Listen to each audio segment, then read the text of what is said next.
जब से अनंत सिंह जेल की सलाखों के पीछे गए हैं, तब से मोकामा के राजनीतिक गलियारे में एक चर्चा आए दिन होती रहती है।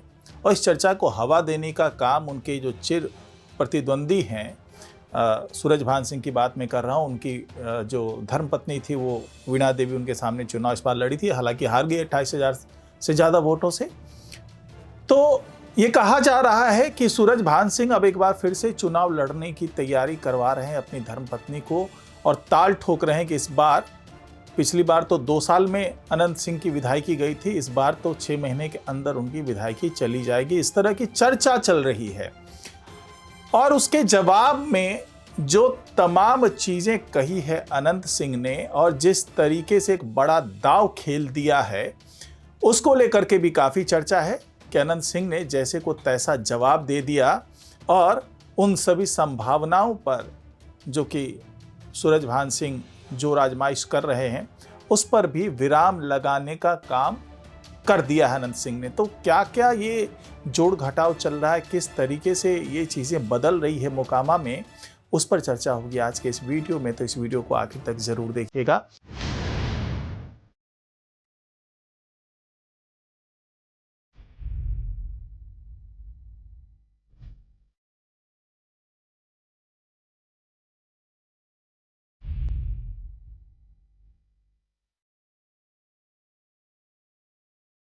नमस्कार, मैं हूं डॉक्टर सुरजीत सिंह और आप देख रहे हैं YBN बिहार झारखंड। अगर आपने अभी तक इसे सब्सक्राइब नहीं किया है तो सब्सक्राइब कर लीजिए, और अगर आपको ये वीडियो अच्छा लगे इसको लाइक कीजिए, शेयर कीजिए और कमेंट जरूर कीजिए।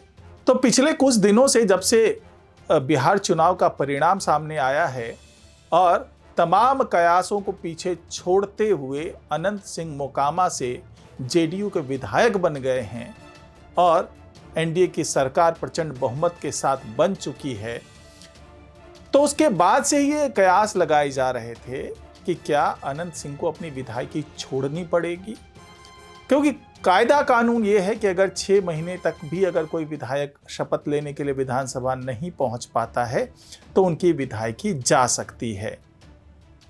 तो क्या ऐसा होगा? क्योंकि मोकामा में इस पर खूब चर्चा हो रही है, लोग चटखारे ले ले करके बयान दे रहे हैं। जो सूरजभान सिंह के समर्थक हैं वो ये दावा करने में लगे हुए हैं कि इस बार तो भाई 6 महीने के अंदर इनकी विधायकी जाएगी। 2020 में जब ये विधायक बने थे तो 2 साल के बाद जो उपचुनाव हुए थे मोकामा में, 2022 में उपचुनाव हुए थे, इस बार तो पहले ही विधायकी जाने की नौबत आ गई है।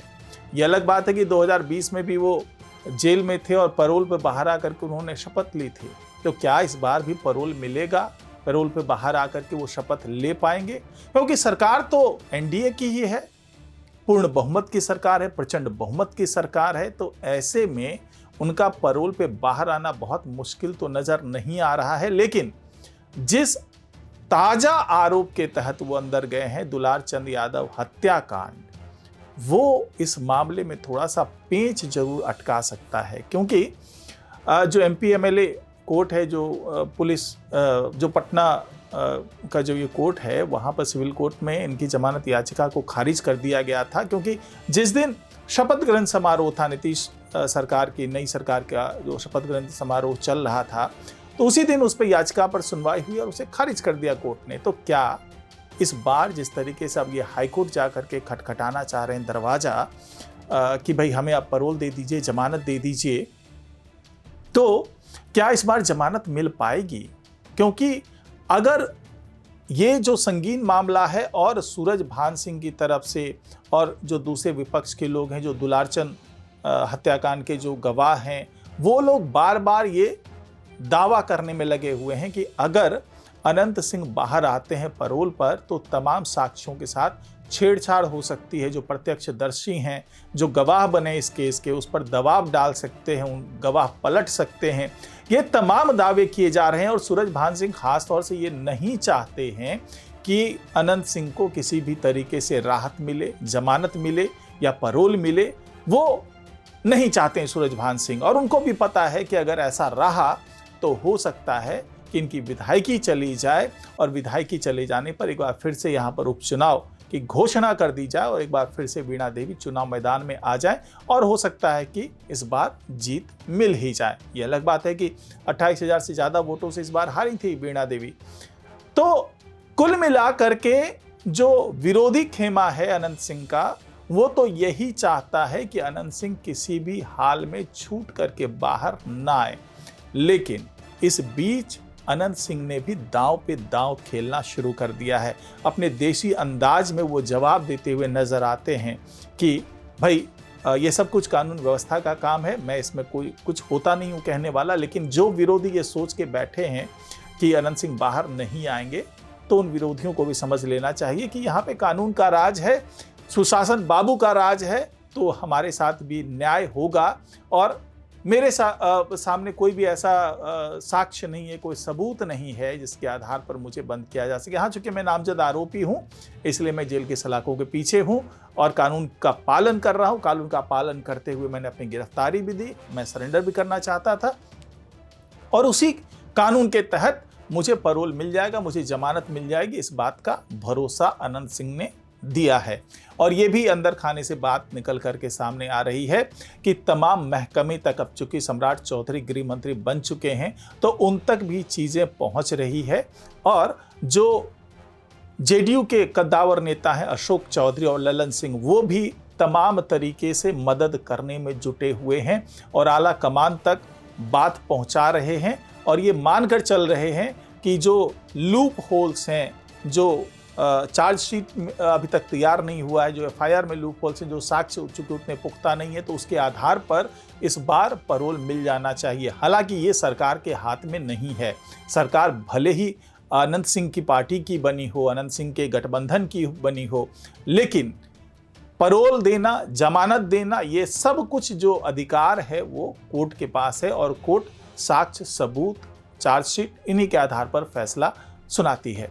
तो इस बार उम्मीद की जा रही है कि पैरोल पे मिल जाए या जमानत मिल जाए और अनंत सिंह बाहर निकल करके आ जाए। और अगर ऐसा नहीं होता है तो क्या उनकी विधायकी जा सकती है, तो उसके लिए भी प्रावधान है। और चूंकि राज्यपाल भी, अब केंद्र में भी इनकी सरकार है और राज्य में भी इनकी सरकार है, तो इतनी मदद जरूर कर सकती है सरकार कि एक अनुच्छेद 188 के तहत एक प्रावधान दिया गया है कि अगर कोई विधायक पैरोल पर या जमानत पर बाहर नहीं आ पाता है, कोर्ट साफ साफ मना कर देता है कि भाई हम पैरोल नहीं दे सकते या हम जमानत नहीं दे सकते क्योंकि ये संवेदनशील मामला है, ये बाहर आकर के साक्ष्यों के साथ छेड़छाड़ कर सकते हैं, गवाहों को धमका सकते हैं, डरा सकते हैं और दबाव में आकर के पूरे केस को बदला जा सकता है। तो ऐसी स्थिति में हो सकता है कि वो कोर्ट जो है जमानत या पैरोल से इनकार कर दे, क्योंकि विपक्ष भी एकजुट होकर के यही चाहता है कि अनंत सिंह को बाहर ना निकलने दिया जाए। तो ऐसी स्थिति में राज्यपाल अपने किसी नुमाइंदे को या किसी अधिकारी को अनुच्छेद 188 के प्रावधान के तहत जेल भेज करके अनंत सिंह को शपथ दिला सकते हैं। इसके लिए कोई जरूरी नहीं है कि सजा याफ्ता कह लें या फिर विचाराधीन जो भी कैदी हैं, अगर जेल के अंदर बंद हैं तो उनको बाहर आकर के स्पीकर के सामने ही, यानी कि विधानसभा स्पीकर के सामने सत्र में आकर के ही शपथ लेना पड़ेगा, बल्कि जेल के अंदर भी शपथ लेने का प्रावधान है। लेकिन यहाँ पर बात ये भी हो रही है कि क्या नीतीश कुमार चाहेंगे कि उनका कोई विधायक जेल में रह करके शपथ ले, क्योंकि ये छवि से जुड़ा हुआ मामला हो सकता है।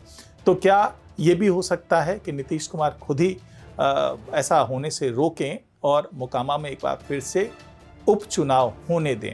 लेकिन इसकी संभावना इसलिए भी कम नजर आ रही है क्योंकि जो तमाम सबूत हैं वो सीधे सीधे अनंत सिंह को कसूरवार ठहराने के लिए बहुत मजबूत साक्ष्य नहीं है, मजबूत सबूत नहीं है।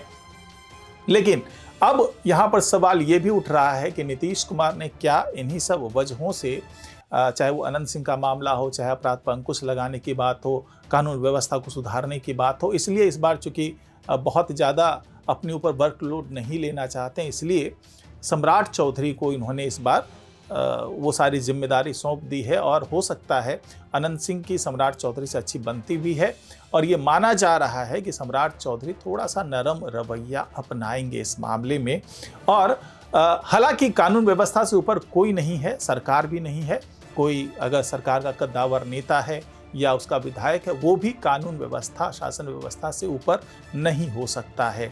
और नीतीश कुमार भी यही चाहते हैं कि किसी भी तरीके से ये मैसेज न जाए, क्योंकि अभी सरकार बनी है, प्रचंड बहुमत के साथ बनी है, तो ये मैसेज न जाए कि भाई जंगल राज की दुहाई देने वाले लोग जो इस तरह से प्रचंड बहुमत पाकर के जीत करके आए हैं, वो भी उसी तरह का काम कर रहे हैं जो कभी जंगल राज में हुआ करता था।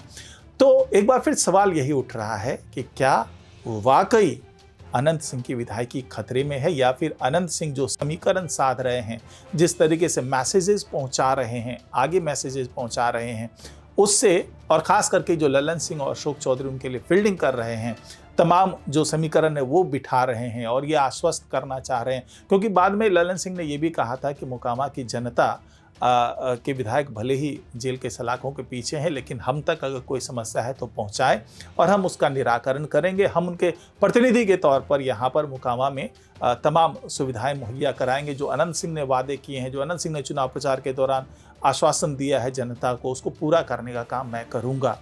और साथ ही जो नीलम देवी हैं, जो धर्मपत्नी हैं अनंत सिंह की, तो वो भी बहुत ही इस दौरान जो है जब से उनके पति जेल के सलाखों के पीछे हैं, तो वो भी एक तरीके से प्रतिनिधि के तौर पर विधानसभा क्षेत्र में नज़र आ रही हैं। तो इसका भी एक पॉजिटिव सा मैसेज पहुंचता हुआ नज़र आ रहा है। और अनंत सिंह ने ताल ठोक करके कहा है कि मैं इसमें कसूरवार नहीं हूं और मुझे एक राजनीतिक साजिश जो कि सूरजभान सिंह ने रची थी, उस साजिश के तहत मुझे अंदर डाला गया है और मेरे खिलाफ नामजद आरोप तय किया गया था। और मैं बहुत जल्दी, चूँकि मेरे खिलाफ कोई साक्ष्य नहीं है, तो मैं बहुत जल्दी बाहर आऊँगा और मोकामा की जनता की सेवा करने में जुटूंगा। तो देखना है कि क्या इस बार अनंत सिंह ने जो कहा है वो भी सच साबित होता है, क्योंकि अभी तक जो दावे किए अनंत सिंह ने, चाहे टिकट मिलने की बात की हो, चाहे चुनाव लड़ने की बात की हो जेडीयू के टिकट पर, और चाहे चुनाव जीत करके आने की बात की हो, वो लगभग सब सही साबित हुए हैं। तो क्या इस बार का जो अनंत सिंह का दावा है वो भी सही साबित होगा, इस पर नज़र रहेगी हमारी। तो आज की रिपोर्ट में फिलहाल इतना ही। नमस्कार।